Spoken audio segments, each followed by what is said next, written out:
వికర్ణుడు అన్నాడు, అసలు ఈ ఆడినటువంటి ద్యూతం కపట ద్యూతం, ఇది ధర్మం అనేటటువంటి దానికి లొంగదు. ఎందుకో తెలుసా?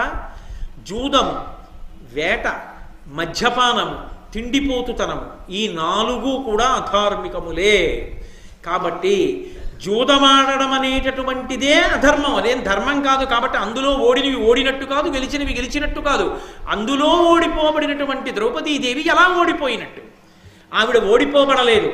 ఆవిడ మహా పతివ్రత. అటువంటి తల్లిని ఈ సభలోకి తీసుకొచ్చి ఇలా ప్రవర్తించడం చాలా అసహ్యకరమైనటువంటి విషయం. పెద్దలైనటువంటి వారందరూ వెంటనే జోక్యం చేసుకుని ఈ విషయాన్ని ఆపు చెయ్యాలన్నాడు. కర్ణుడు అన్నాడు, పెద్దలైన వాళ్ళందరూనేమో జరుగుతున్న దాన్ని అంగీకరించారా? భీష్మ ద్రోణులలా కూర్చున్నారా? ధర్మరాజే ఓడిపోయానని కూర్చున్నాడా? మాట్లాడకుండా తగుదునమ్మా అని నిన్నగాక మొన్న పుట్టిన నువ్వు పైకి లేచావా? లేచి మాట్లాడుతున్నావా?